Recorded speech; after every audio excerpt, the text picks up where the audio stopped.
Bismillahirrahmanirrahim. Assalamualaikum warahmatullahi wabarakatuh.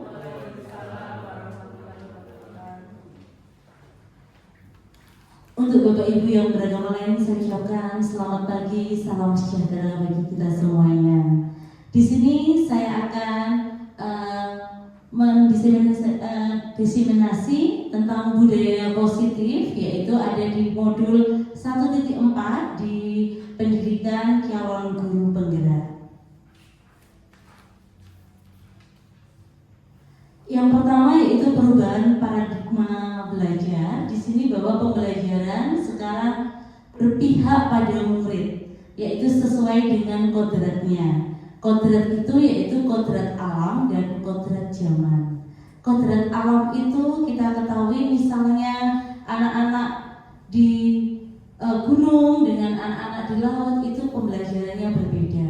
Jadi boleh kita dibebaskan untuk memberi materi yang berbeda. Misalnya di IPA yaitu pengawetan, kalau di gunung yang diawetkan adalah sayur, buah, tapi kalau di laut kita bisa ikan yang kita awetkan. Jadi seperti itu.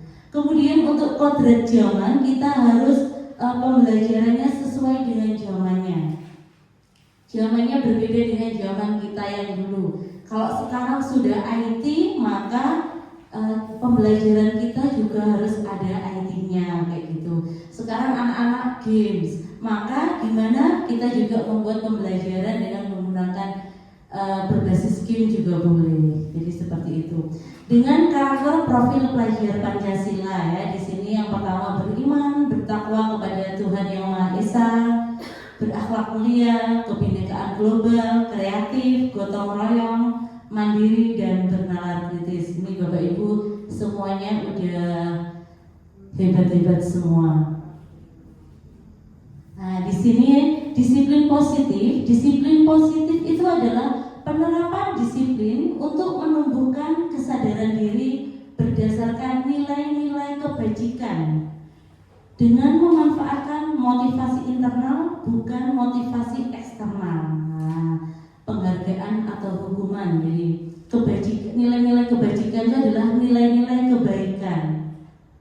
Apa aja nilai-nilai kebajikan itu? Yang pertama profil pelajar Pancasila yang tadi. Kemudian ada lagi dengan primary years program. Ini nilai-nilai kebajikannya itu ada toleransi, rasa hormat, integritas, seperti itu. Boleh juga kita mengambil ke-9 pilar karakter. Ada cinta Tuhan dan segenap ciptaannya, kemudian kemandirian, tanggung jawab, kejujuran, seperti itu.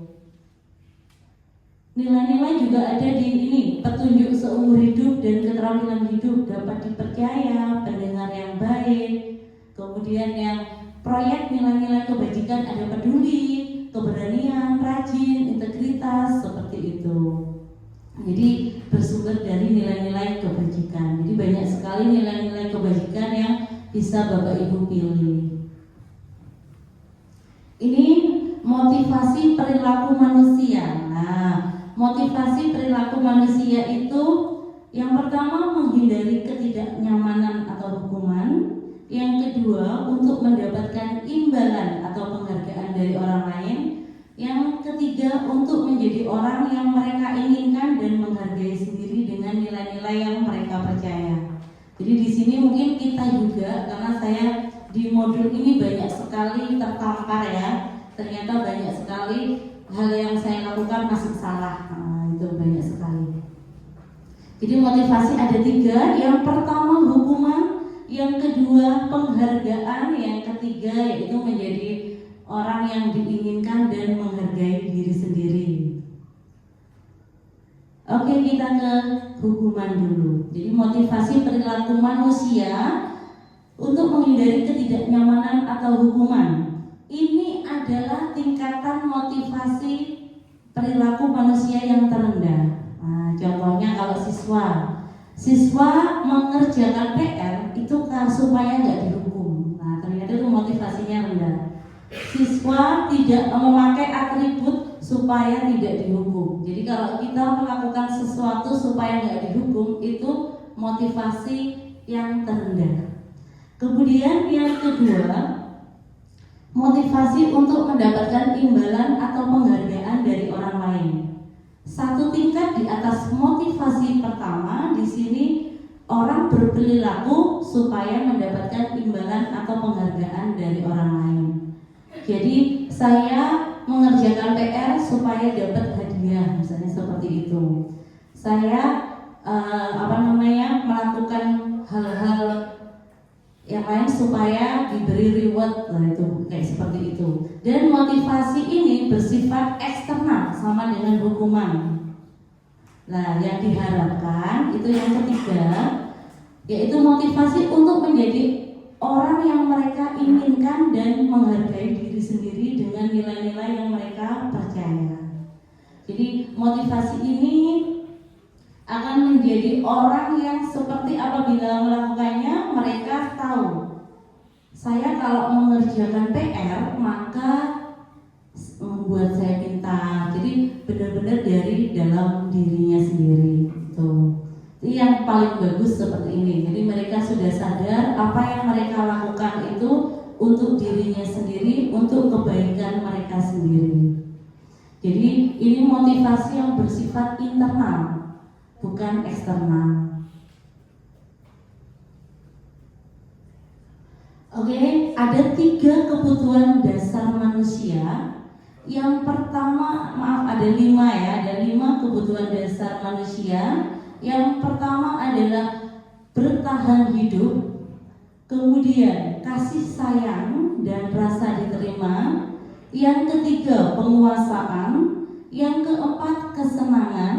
Dan yang kelima, kebebasan. Nah ini.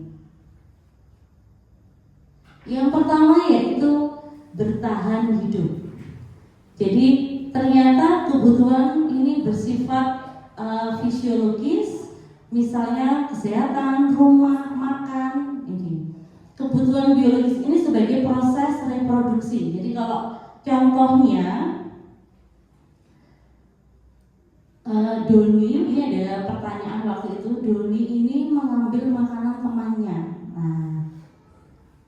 merebut bekal temannya. Kalau ini berdasarkan kebutuhan bertahan hidup, ini karena ia lapar dan orang tua tidak membawakan bekal. Nah seperti itu.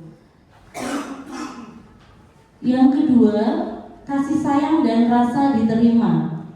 Kebutuhan dan ini psikologis. Kebutuhan untuk disayangi dan diterima meliputi kebutuhan hubungan dan koneksi sosial. Ini biasanya orang tua, teman, keluarga, pasangan hidup, teman kerja.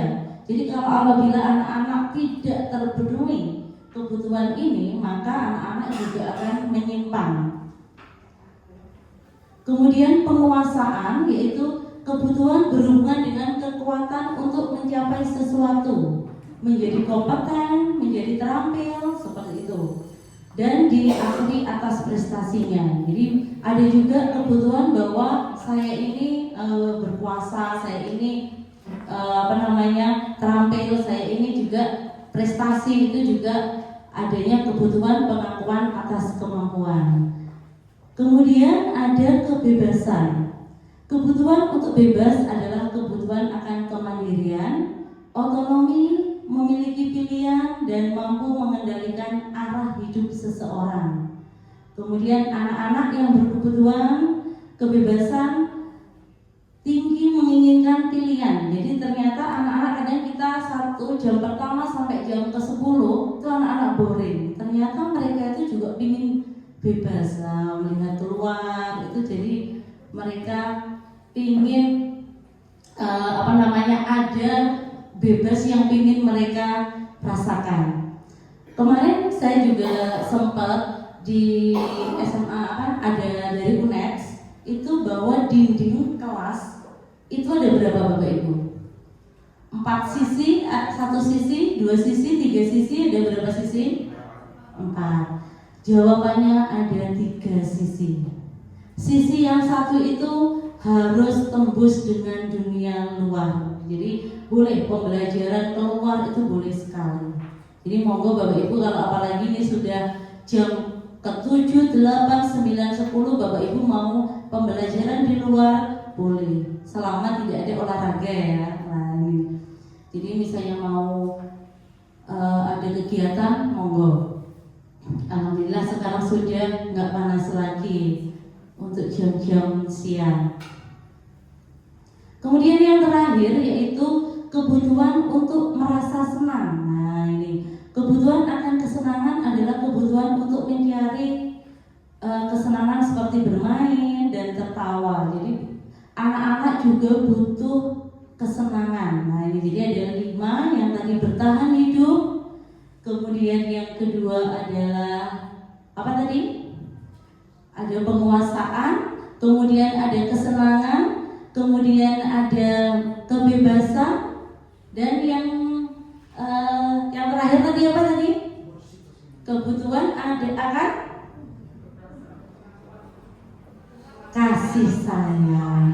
Ya, jadi ini kalau kelima salah satunya ini tidak dipenuhi, beranak-anak bisa jadi ada yang masalah. Jadi itu. Jadi sama, baik kita juga atau anak-anak sama, kebutuhannya sama. Bertahan hidup, kita butuh makan, kita butuh tempat tinggal, seperti itu. Kasih sayang, kita butuh kasih sayang dari keluarga, dari teman, dari anak kita. Maka anak-anak sama, dia butuh kasih sayang dari orang tua. Kemudian penguasaan, kemudian kesenangan, dan yang sama kebebasan.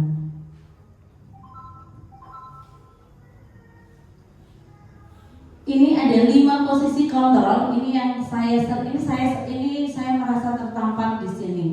Jadi ada 5 posisi kontrol. Itu yang pertama adalah penghukum, 2 pembuat merasa bersalah, yang ketiga teman, kemudian yang keempat pemantau, dan yang kelima adalah manajer. Kita lihat dulu.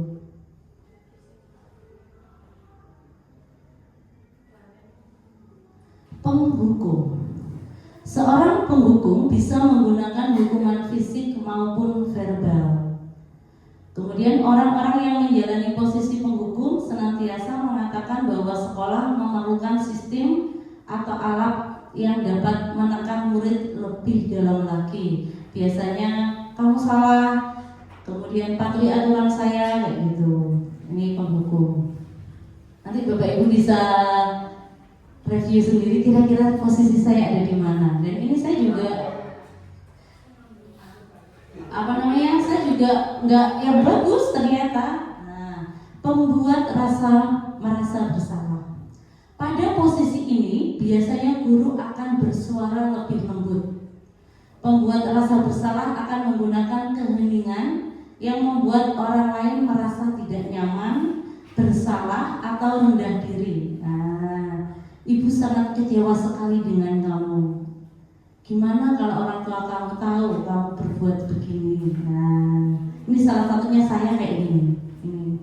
Kamu nggak kasihan sama orang tua kamu? Nah, itu saya sering kayak gitu. Nah, ternyata masih salah. Kemudian posisi selanjutnya, ini juga sering saya lakukan, yaitu sebagai teman. Guru pada posisi ini tidak akan menyakiti murid, namun akan tetap berupaya mengontrol murid melalui persuasi. Posisi teman pada guru bisa negatif, bisa positif. Nah ini, jadi ini ternyata juga masih belum bagus. Nah, ayolah bantu demi Bapak, ayo tidak bantu, ayo ingat tidak bantuan Bapak selama ini. Nah seperti itu. Jadi ini juga kalau kita sebagai teman terhadap murid, ini juga masih kurang tepat. Dan saya banyak juga di posisi ini.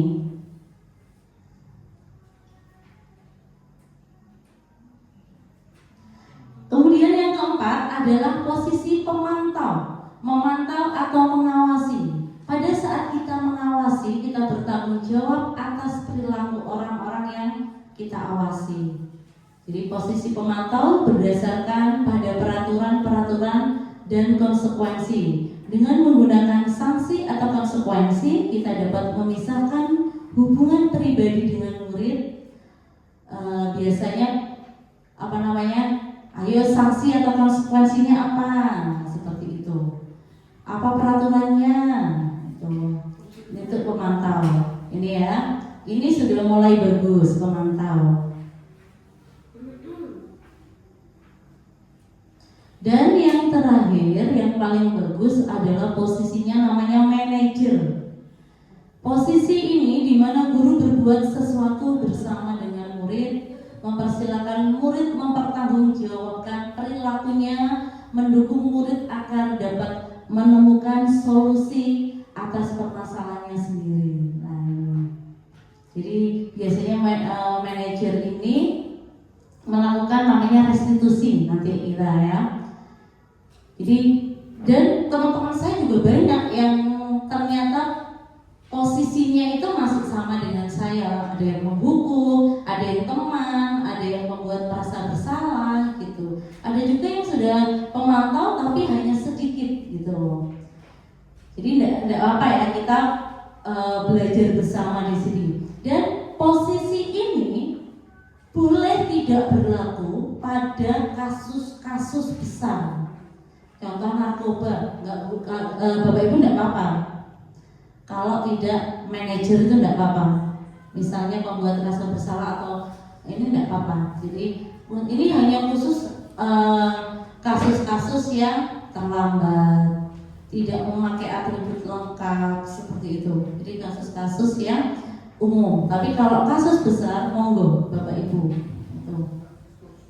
Karena pernah kita bahas, kita tanya bagaimana kalau kasusnya seperti ini Pak, merokok, monggo. Jadi itu sudah, kalau di ranah kriminal itu sudah beda lagi.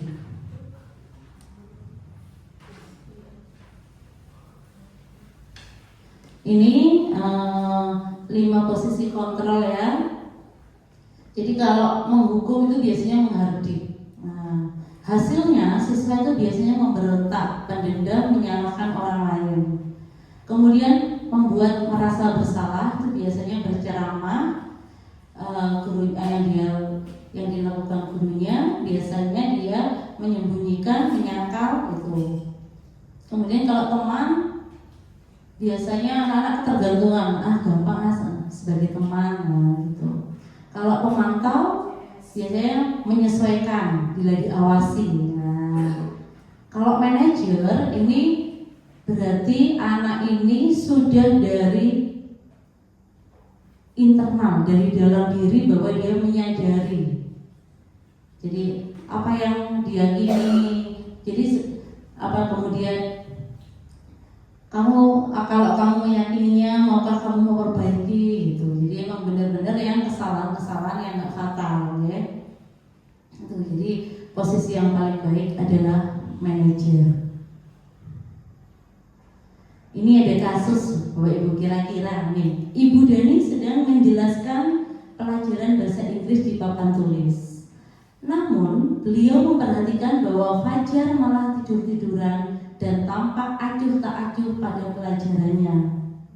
Fajar, coba jawab pertanyaan nomor 3. Maju ke depan dan kerjakan di papan tulis. Fajar pun tampak malas-malasan maju ke depan. Dan sesampai di depan papan tulis pun Fajar hanya diam terpaku sambil memegang buku bahasa Inggrisnya dan memainkan spidol di tangannya. Ayo Fajar, jangan tidur-tiduran, lain kali perhatikan.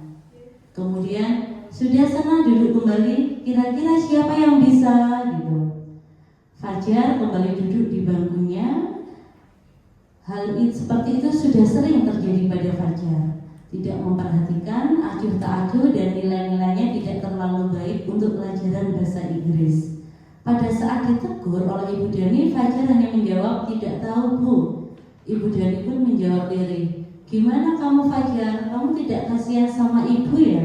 Ibu sudah capek-capek mengajarkan kamu, tidak kasihan sama ibu. Dan Fajar pun diam membisu. Nah, pertanyaannya, posisi kontrol apa yang diambil Ibu Dani pada pendekatan kepada Fajar? Oke, merasa bersalah, benar. Ada kata-kata apa tadi? Benar sekali. Kamu tidak kasihan ya sama ibu. Itu. Yang kedua, membaca sikap Fajar. Kira-kira kebutuhan apa yang diperlukan sama Fajar? Ada 5 kebutuhan tadi. Tadi apa kebutuhannya? Bertahan hidup, kasih sayang, kesenangan, kebebasan, penguasaan. Kira-kira apa? Ada kasih sayang, ada coba mana yang tepat nih? Ayo. Apa saja tadi kasih sayang? Ada kasih sayang, ada bertahan hidup, penguasaan, kebebasan, sama kesenangan. Ayo, mana? Ada yang lain? Kesenangan. Apa? Biar si Fajar semangat dan senang. Oke, kesenangan, benar. Ada lagi nggak kira-kira? Mungkin dia kurang senang dengan pelajaran bahasa Inggris, ya kan? Nah, kesenangan. Kira-kira ada lagi nggak selain kesenangan? Apa? Betul sekali, kebebasan. Jadi ini yang masuk kesenangan dan kebebasan. Nah, mungkin dia kurang senang dengan materi pelajaran bahasa Inggris. Yang kedua, kebebasan. Dia sudah ingin bebas keluar dari kelas. Nah, ini di sini. Iya benar, bisa juga lapar, sudah ingin bebas. Keyakinan kelas atau sekolah. Nah, jadi bedanya keyakinan sama peraturan. Kalau peraturan itu sudah ada yang bikin sekolah atau guru. Tapi kalau keyakinan itu yang bikin bersama. Biasanya kalau keyakinan ini lebih ke sekolah bisa, ke kelas bisa. Yang sering dibikin biasanya keyakinan kelas. Keyakinan sekolah atau kelas merupakan hasil kesepakatan antara guru, murid, atau warga sekolah yang berasal dari nilai-nilai kebajikan. Keyakinan sekolah atau kelas mudah dipahami, diingat, dan menjadi keyakinan yang diterapkan oleh seluruh warga sekolah atau warga kelas. Jadi dibuat bersama. Kalau keyakinan kelas itu bedanya. Jadi apapun kalau dibuat bersama itu namanya keyakinan. Oke, ini pembentukan keyakinan sekolah atau kelas. Keyakinan kelas bersifat abstrak daripada peraturan yang lebih rinci dan konkret. Kemudian keyakinan kelas berupa pernyataan-pernyataan universal. Kemudian keyakinan kelas dibuat dalam bentuk positif, jadi nggak ada kata-kata dilarang. Kemudian keyakinan kelas hendaknya tidak terlalu banyak, sehingga mudah diingat dan dipahami oleh semua warga kelas. Kemudian keyakinan kelas sebaiknya dapat diterapkan di lingkungan tersebut. Kemudian semua warga kelas hendaknya ikut berkontribusi dalam pembuat keyakinan kelas. Kemudian bersedia meninjau kembali keyakinan kelas dari waktu ke waktu. Apakah boleh berubah? Sangat boleh berubah, fleksibel. Jadi itu, misalnya piket, nah itu boleh. Jadi misalnya setiap anggota kelas melaksanakan piket kelas, begitu itu boleh. Oke, nah ini contohnya. Jadi keyakinan kelas itu berdasarkan nilai-nilai kebajikan atau kebaikan yang tadi, yang di awal ya, monggo. Mengembalikan barang ke tempatnya. Kira-kira nilainya apa? Mengembalikan barang ke tempatnya. Disiplin, boleh. Adil, gimana? Masuk apa enggak? Kembalikan barang ke tempatnya. Disiplin boleh. Tanggung jawab, benar. Tertib boleh. Dilarang mengganggu orang lain. Berarti nilai kebajikannya apa? Ini jadi keyakinan kelas kayak gini boleh. Betul, saling menghormati. Bisa. Jadi mengganggu. Kemudian hadir di sekolah 15 menit sebelum pembelajaran dimulai. Disiplin. Dilarang melakukan kekerasan.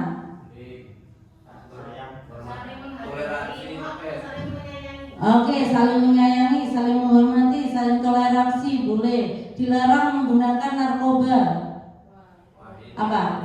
Nilai kebaikannya apa? Kesehatan. Bisa. Jadi yang utama kesehatan, Pak. Kedua ekonomi. Nah, ini. Jadi merokok juga sama. Bergantian atau menunggu giliran itu berarti apa? Disiplin. Terus tertib, bisa saling menghargai, ya. Dilarang merokok tadi apa? Kesehatan. Kemudian gunakan masker, kesehatan juga. Berjalan di atas kelas dan koridor, ini biasanya saling menghargai bisa. Jadi kata-kata negatifnya itu berlari di kelas atau koridor. Nah itu, karena kalau di koridor itu kan berguna biasanya. Jadi ini saling menghargai supaya nggak keras kayak gitu. Oke, ini restitusi. Restitusi itu adalah proses menciptakan kondisi bagi murid untuk memperbaiki kesalahan mereka, sehingga mereka bisa kembali pada kelompok mereka dengan karakter yang lebih kuat. Nah ini dia.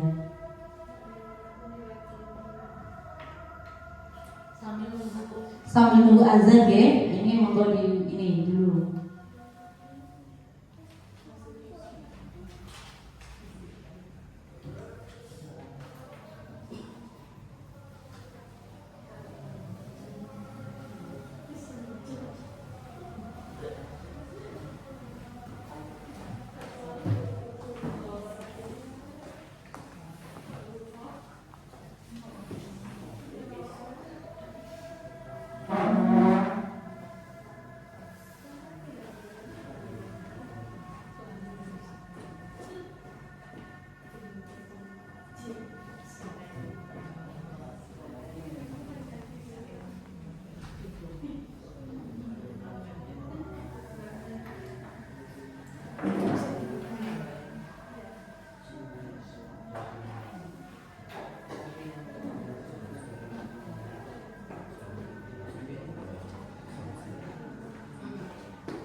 Oke, kita mulai lagi. Adanya sudah selesai. Jadi ini adanya hukuman, konsekuensi, sama restitusi. Jadi kalau hukuman itu biasanya sesuatu yang menyakitkan. Nah, kalau konsekuensi sesuatu yang harus terjadi. Kalau restitusi itu adalah sesuatu merupakan pilihan. Kalau hukuman biasanya tidak nyaman untuk murid atau anak dalam jangka waktu panjang. Kalau konsekuensi biasanya tidak nyaman untuk murid dalam jangka waktu pendek.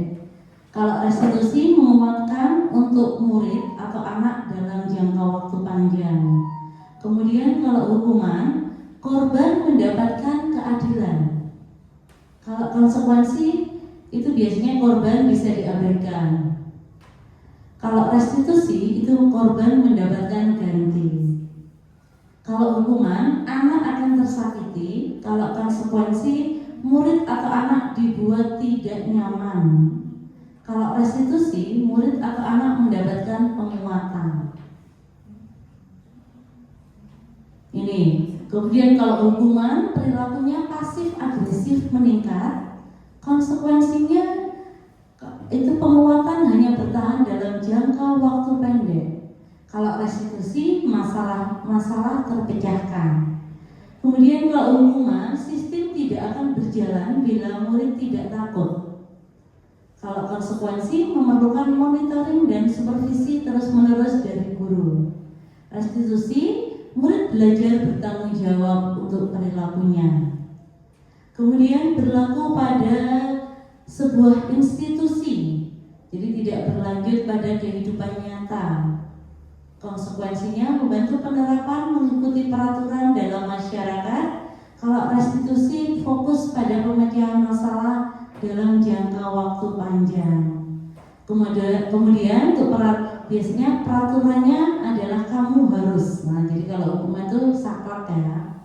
Kalau konsekuensi apa peraturannya kayak gitu. Tapi kalau restitusi apa yang kamu yakini. Kemudian kalau hukuman biasanya murid atau anak akan membenci peraturan. Kalau konsekuensi murid atau anak menghormati peraturan. Kalau restitusi, murid atau anak menghormati dirinya dan orang lain. Jadi kalau hukuman itu biasanya itu negatif ya, apa namanya?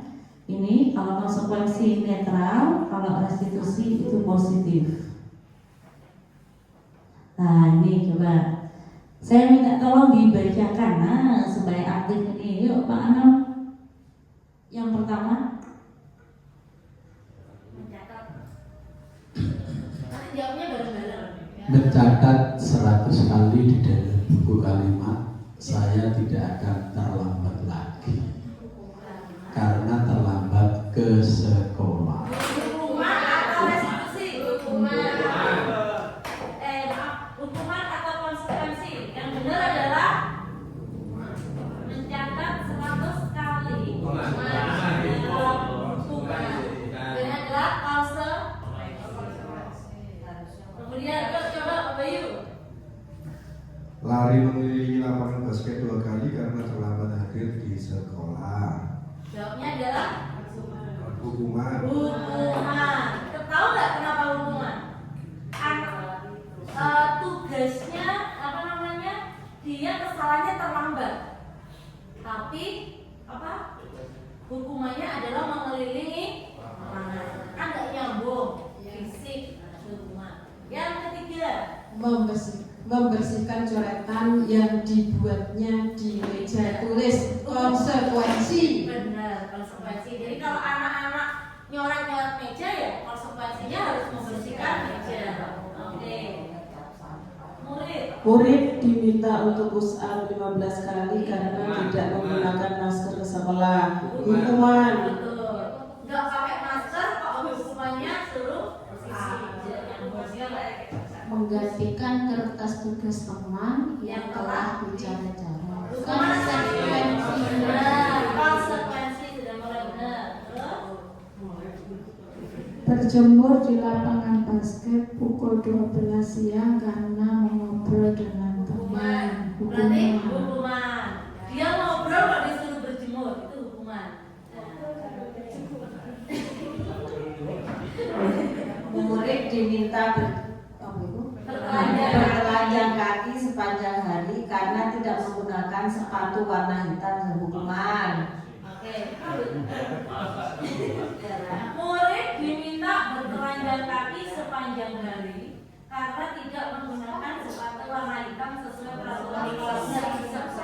Yang benar, yang benar hukuman karena fisik dan ya itu karena itu tadi sepanjang hari lagi. Nah, kalau konsekuensi biasanya jangka pendek.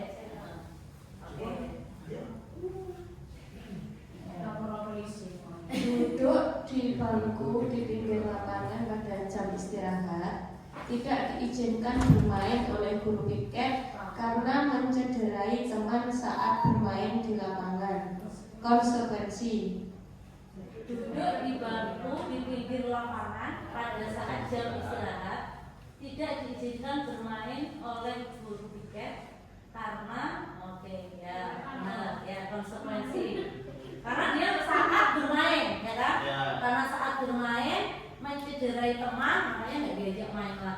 duduk aja. Tuh, konsekuensinya karena dia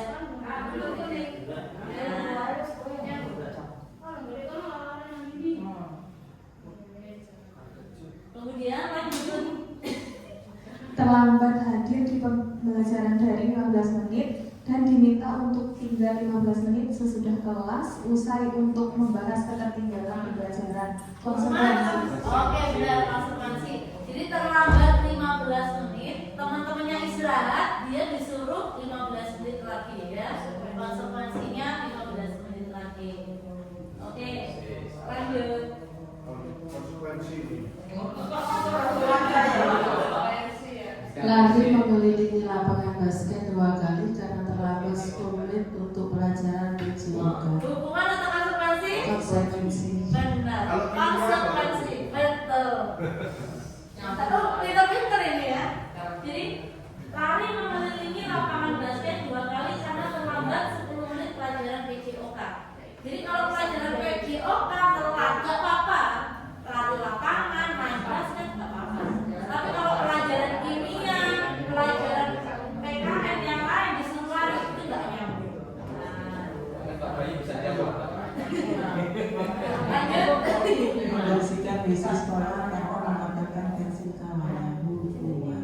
Oke, tepuk tangan buat Ibu. Iya, harusnya kalau menggunakan pensil gimana? Betul, mengganti.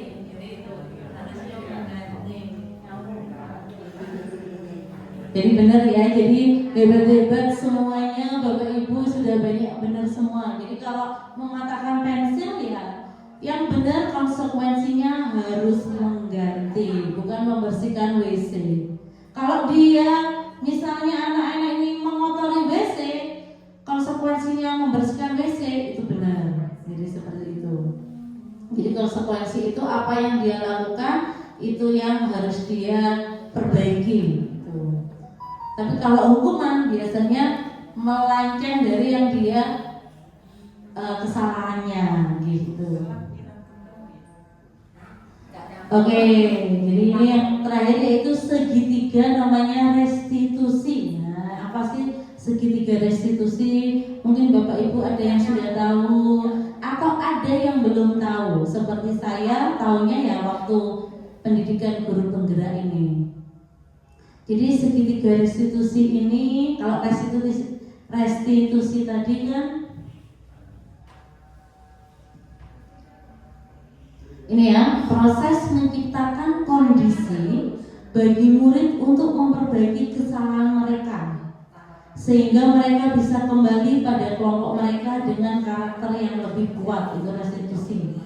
Biasanya untuk memperoleh restitusi ini kita ada 3.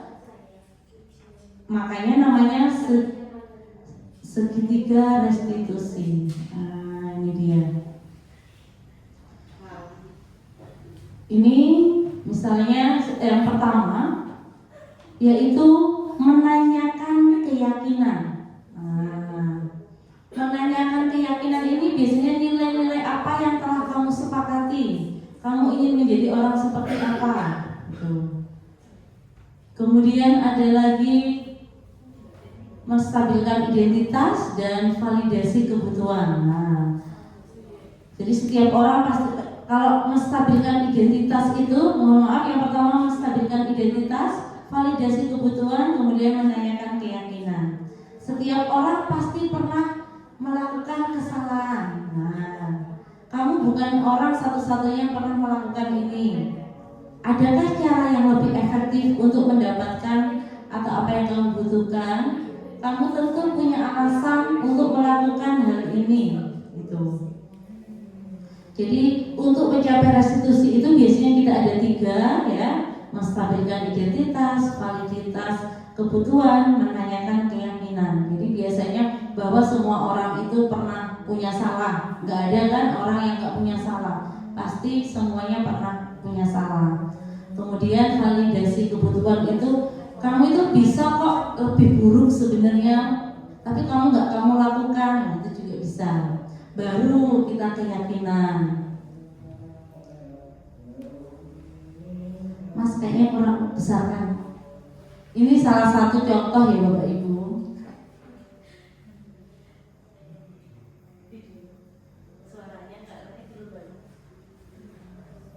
Ini yang pernah ya di ruang meeting ini.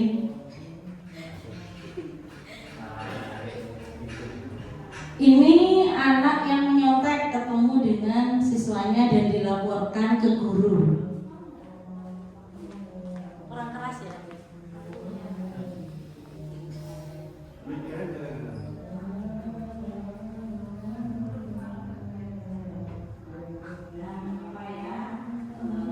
Mulai awal lagi mungkin Mas Yan.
Nah, jadi biasanya untuk kasus-kasus yang enggak ini ya Bapak Ibu ya, yang enggak apa ya, enggak fatal kayak rokok apa. Jadi ini kasusnya adalah anak yang menyontek. Nah, kasusnya menyontek, kemudian sama teman-temannya dilaporkan ke guru.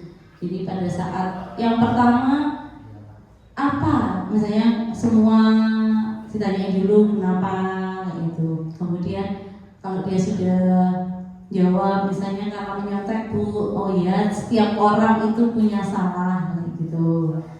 Nah, kemudian kenapa kok menyontek? Nah, baru digali, baru akhirnya apa yang istilahnya konsekuensinya apa, kemudian dia nanti memperbaikinya gimana gitu. Nah, ini ada kasus juga kira-kira coba.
Ini Bapak Ibu ada kasus coba. Saya minta tolong dibacakan ya. Tadi siapa yang Bu Puput ya yang boleh dibacakan. Sabrina hari itu bangun terlambat dan terburu-buru sampai di sekolah. Dia pun akhirnya sampai di gerbang sekolah. tapi baru menyadari kalau tidak menggunakan sepatu hitam seperti tertera di peraturan sekolah. Di depan pintu kelas, Bapak Lukman memperhatikan sepatu Sabrina yang berwarna coklat. Sabrina berusaha menjelaskan bahwa dia terburu-buru dan salah mengenakan sepatu. Pak Lukman menanyakan Sabrina, apa peraturan sekolah tentang seragam warna sepatu? Sabrina menjawab, sudah mengetahui sepatu harus berwarna hitam, namun terburu-buru dan salah mengenakan sepatu. Selain tidak mungkin kembali pulang karena rumahnya jauh sekali, Pak Lukman tetap bersikeras pada peraturan yang berlaku dan mengatakan, ya sudah, kamu sudah melanggar peraturan sekolah. Kamu salah, sudah terlambat, salah pula warna sepatunya. Segera buka sepatumu, kalau tidak bisa mengenakan warna sepatu sesuai peraturan. Sabrina meminta maaf dan memohon kembali kepada Pak Lukman agar tetap dapat mengenakan sepatunya dan berjanji tidak akan mengulang kesalahannya. Namun Pak Lukman tidak mau tahu. Tidak, kamu telah melanggar peraturan sekolah. Kalau tidak sanggup, ambil sepatu di rumah atau diantarkan sepatu ke sekolah. Ya sudah, kamu tidak bersepatu. Ya sudah, kamu tidak bersepatu saja seharian di sekolah. Sekarang copot sepatumu dan silakan belajar tanpa sepatu seharian. Sabrina pun dengan berat hati mencopot sepatunya dan memberikannya kepada Pak Lukman. Seharian dia tidak berani berkeliling sekolah karena malu dan lebih banyak berdiam diri di kelas tanpa alas sepatu.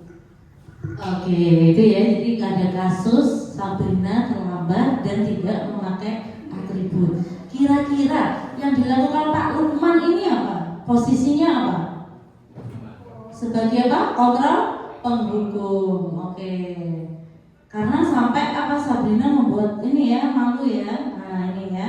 Dalam kasus di atas yang diambil Pak Lukman. Nah indikatornya tadi apa? Pak Lukman sebagai penghukum, benar. Karena tidak memberikan toleransi atas kelalaian Sabrina. Kemudian nadanya tadi juga tinggi. Ya, kamu salah lah tadi ya. Meminta Sabrina untuk mencopot sepatunya saat seharian di sekolah. Kira-kira kalau Pak Lukman ini sebagai manajer, apa yang harusnya Pak Lukman lakukan? Kalau Pak Lukman sebagai manajer, kalau sesuai kasus kan sebagai penghukum. Kalau dia sebagai manajer, kira-kira gimana? Nah, dipanggil sendiri, benar. Terus ditanya dulu, memberikan solusi. Oke, kayaknya harus ini Pak. Ayo biar. Yang pertama, Pak Lukman memanggil Sabrina secara sendiri. Terus disuruh bercerita dulu. Terus dimintai solusi. Jadi Sabrina itu mengatakan solusi sendiri gitu. Terus mungkin Sabrina suruh berjanji tidak mengulangi lagi. Betul. Oke, tepuk tangan dulu Bapak Ibu. Oke, mungkin tadi Bu siapa namanya Bu Puput ada ini mungkin tadi tidak apa-apa. Sama kayaknya Bu. Iya, tidak apa-apa. Ditanya baik-baik, dipanggil sendiri, kemudian ditanya kenapa kok tidak mau pakai sepatu, alasannya apa, kenapa, kemudian yaitu sama dengan Pak Radit berjanji tidak akan mengulangi lagi dengan apa konsekuensinya apa kalau diulangi lagi. Oke, tepuk tangan Bapak Ibu untuk Bu Puput. Satu kasus ini coba ya, kira-kira apa? Baru nanti satu kasus lagi. Oke, ya benar. Memanggil Sabrina di tempat terpisah supaya nggak malu teman ini. Kemudian mengapa hari ini benar ditanya tadi kenapa sepatunya kok beda, terus keyakinan apa yang belum diterapkan, terus upaya apa yang akan diperbaiki. Itu sudah benar tadi, sudah benar, sudah bagus. Iya, pengalaman pribadi ya. Kasus ketiga terakhir, yuk monggo.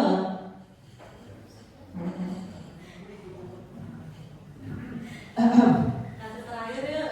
Oke, kasus yang ketiga, Ibu Dani sedang menjelaskan pelajaran bahasa Inggris di papan tulis. Namun, beliau memperhatikan bahwa Fajar malah tidur-tiduran dan tampak acuh-acuh pada pelajarannya. Fajar, coba jawab pertanyaan nomor 3. Maju ke depan dan kerjakan di papan tulis. Fajar pun tampak malas-malasan maju ke depan. Dan sesampainya di depan papan tulis pun, Fajar hanya diam terpaku sambil memegang buku bahasa Inggrisnya dan memainkan spidol di tangannya. Ayo Fajar, makanya jangan tidur-tiduran. Lain kali perhatikan. Sudah sana, duduk kembali. Kira-kira siapa yang bisa? Fajar pun kembali duduk di bangkunya. Hal seperti ini sudah sering kali terjadi pada Fajar. Seperti tidak perhatikan, acuh tak acuh, dan nilai-nilainya pun tidak terlalu baik untuk pelajaran bahasa Inggris. Pada saat ditegur oleh Ibu Dani, Fajar hanya menjawab, tidak tahu Ibu, Ibu Dani, mana ada? Kasus keempat.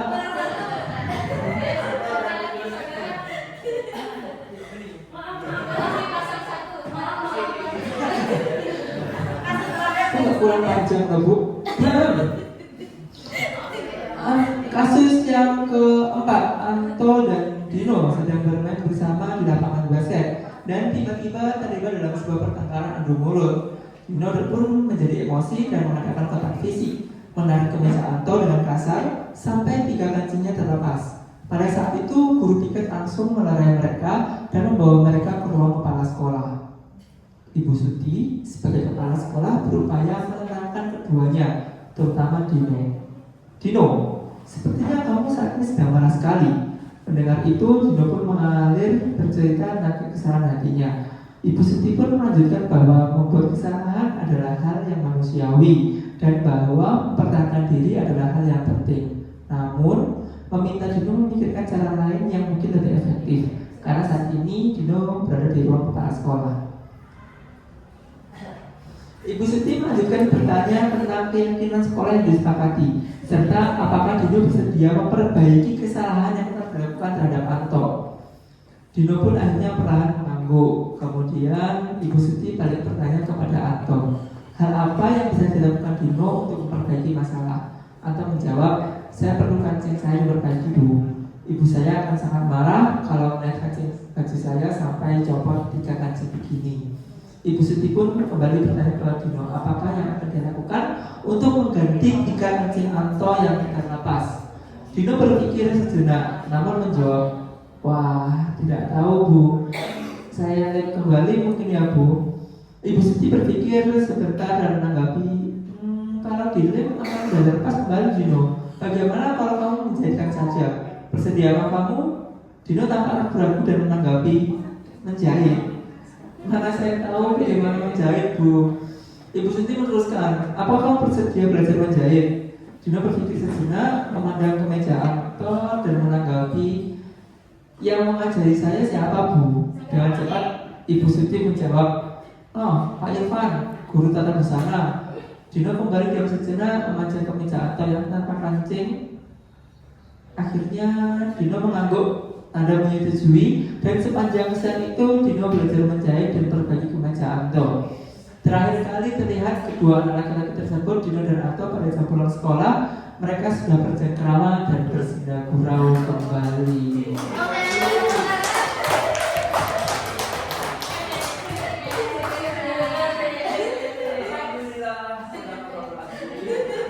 Terima kasih banyak Pak Beta, hebat sekali ya. Oke, kira-kira ini segitiga restitusinya gimana ya?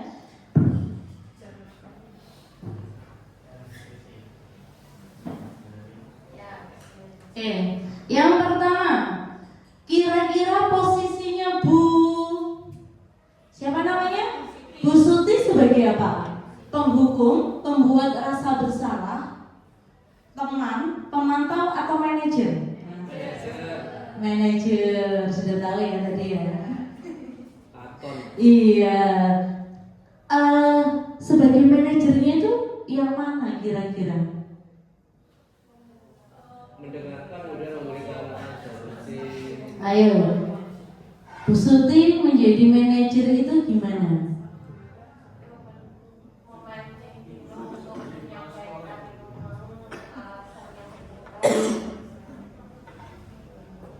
Oh iya maaf Ibu Suti ya sebagai kepala sekolah, ya manajer itu gimana? Iya jadi dia nyuruh kalau salah di kancing temannya 3 langsung ini harus diperbaiki ya kan itu. Nah, posisi yang dipraktekkan sebagai kepala sekolah Ibu Suti yaitu sebagai manajer. Tadi menenangkan Anto dan Dino, mempersilahkan Anto mempertanggungjawabkan dan memperbaiki kesalahannya.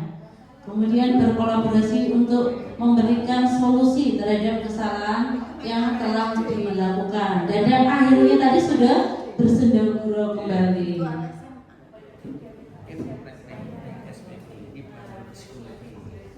Oke, kemudian kalau segitiga restitusinya tadi apa kira-kira dari ini?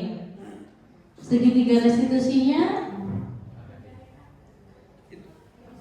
saling diskusi kan itu 3 orang diskusi. yang awal kira-kira apa yang pertama? Ya.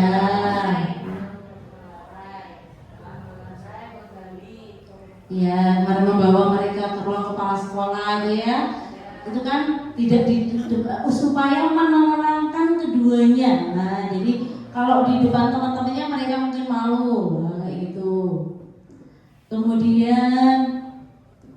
Kemudian ini dari Anto, dari Dinonya memperbaiki kesalahan ya yang dilakukan terhadap Anto.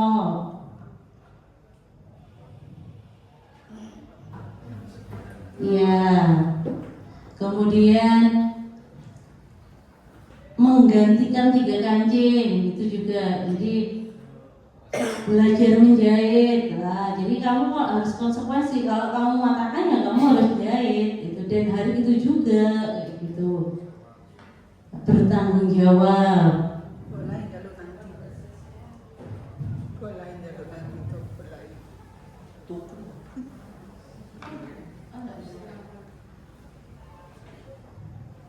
Oke ya.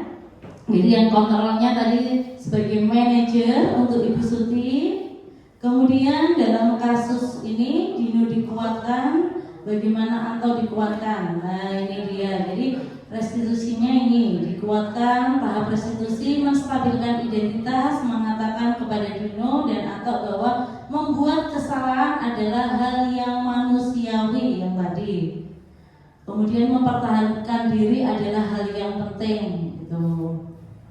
Jadi yang satu bahwa yang salah ya nggak apa-apa itu manusiawi. Kemudian yang satunya lagi mempertahankan diri itu hal yang penting. Jadi pertama dibenarkan dulu semua ini kegiatannya, baru nanti di terakhir. Kemudian yang kedua yaitu validasi tindakan. Memikirkan cara lain yang mungkin lebih efektif, dilanjutkan menanyakan keyakinan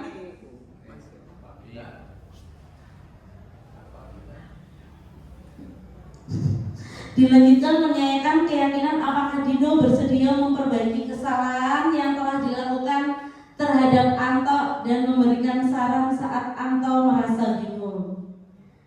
Oke, ini ya kira-kira nilai kebajikan apa yang ada dalam kasus tadi ya. Ini bertanggung jawab tadi karena dia memperbaiki, kemudian saling menghormati, boleh kontrol diri. Kira-kira apa lagi tadi? Kalau tanggung jawab kan dia memperbaiki, kemudian kontrol diri, nggak sampai banyak loh. Nah, saling menghormati juga. Ya benar, saling memaafkan. Ada lagi? Kira-kira? Oke, kalau sudah satu aja, kira-kira dari awal sampai akhir tadi apa yang refleksi ya atau perasaan Bapak Ibu, apa sih materi-materi apa aja yang diperoleh? Ini tahap akhir sudah. Ayo sebelum diakhiri kira-kira apa materi? Monggo siapa mungkin Pak Radit, Pak Suroso, boleh? Apa aja? Yaitu menumbuhkan nilai-nilai karakter kepada anak supaya tidak melakukan perbuatan yang tentunya melanggar sekolah, sehingga harus menerima konsekuensi dan restitusinya tadi itu. Kiranya itu, sehingga harapannya nanti anak itu menjadi anak yang baik, disiplin, dan tidak akan berbuat kembali terkait dengan kesalahan-kesalahan yang telah diperbuat.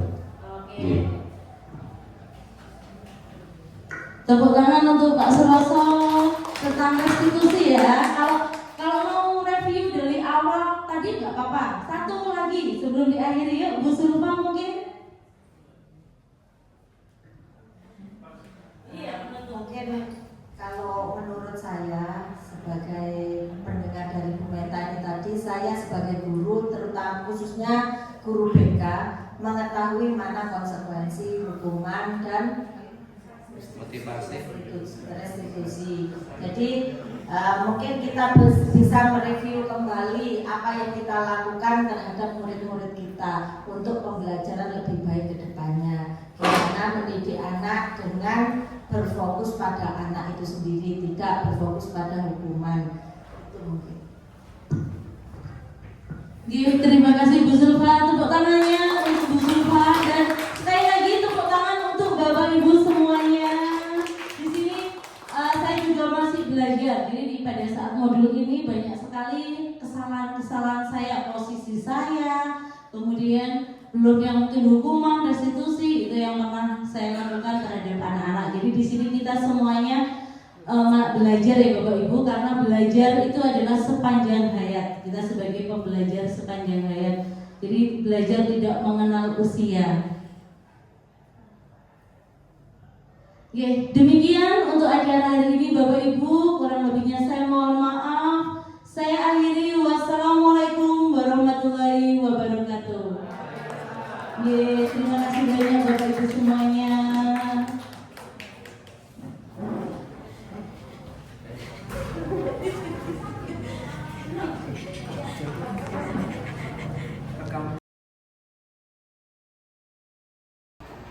Oke, assalamualaikum warahmatullahi wabarakatuh.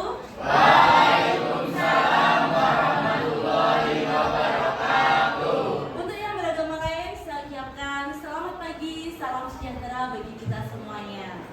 Oke, hari ini anak-anak, sebelum memulai pembelajaran, hari ini kita membuat keyakinan kelas dulu ya. Jadi supaya kalian nyaman, ibu juga nyaman. Kemudian apa yang ingin kalian inginkan di kelas ini, kemudian supaya pembelajaran kalian juga nyaman, kondusif, gitu ya. Jadi apa aja yang ingin kita sepakati hari ini. Oke, saya kasih setiap anak pinginnya apa. Nah ini Audrey minta tolong bantuan ya, kasih satu-satu.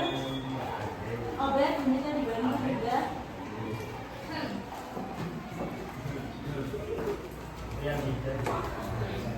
Kalau sudah ditulis, kemudian nanti ditempel.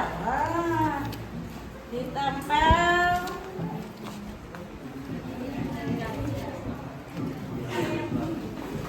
Sudah?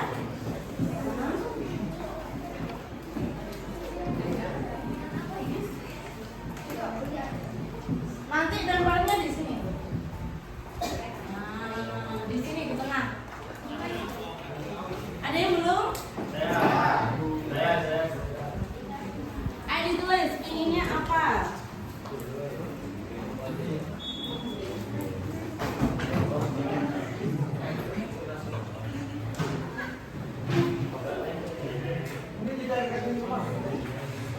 Di tengah.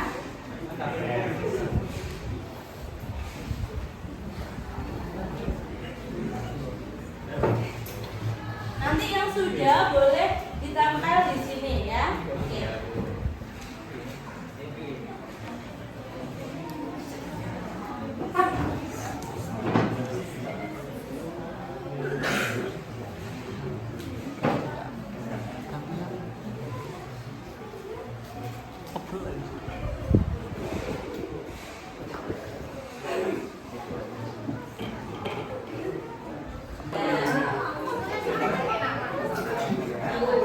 Yang sudah boleh ditempel.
Oke, untuk keyakinan kelas yang pertama yaitu saling peduli dan menghargai. Nah, ini saling peduli dan menghargai.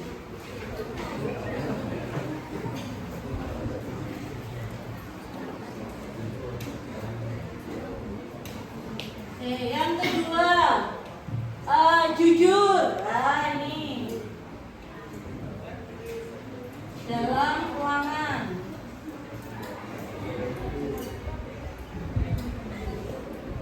Ada lagi tanggung jawab dalam melaksanakan tugas. Oke, tanggung jawab.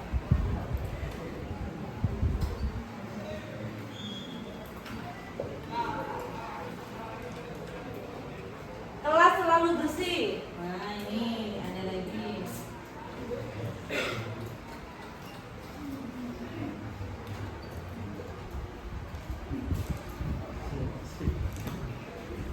Ini sama ya, kelas selalu bersih. Kemudian kelas kompak. Oke. Kelas selalu kompak.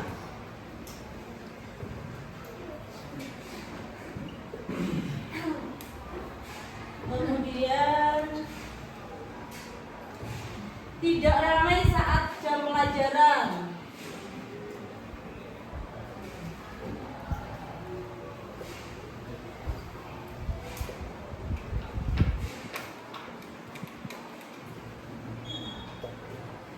Ini sama.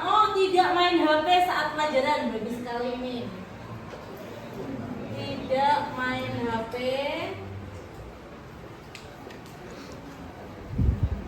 saat pelajaran.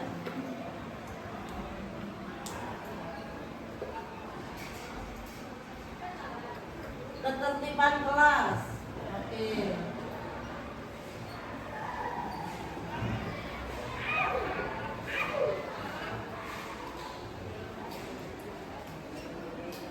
Dilarang ricuh saat jam pelajaran berlangsung, sama ya. Jam ketiga telah selesai. Saatnya masuki jam keempat. Ini sama. Piket sesuai jadwal. Nah, bagus. Piket sesuai jadwal.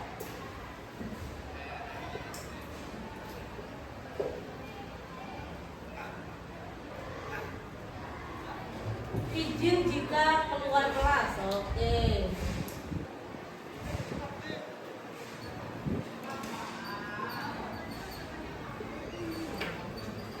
Jangan lupa sholat. Nah, bagus juga. Jangan lupa sholat atau ibadah ya. Ini untuk yang beragama lain. Oke, tadi ya. Kita baca lagi sekali lagi keyakinan kelasnya. Jadi ini karena ini kesepakatan kalian, maka kalian juga harus mematuhinya ya. Yang pertama, saling peduli dan menghargai, jujur dalam ruangan, tanggung jawab, kelas selalu bersih, kelas selalu kompak, tidak ramai saat jam pelajaran, tidak main HP saat pelajaran, ketertiban kelas, piket sesuai jadwal, izin jika keluar kelas, jangan lupa sholat atau ibadah, gitu ya. Oke, untuk keyakinan kelas hari ini, selanjutnya kita mulai pembelajaran ya. Oke, terima kasih banyak.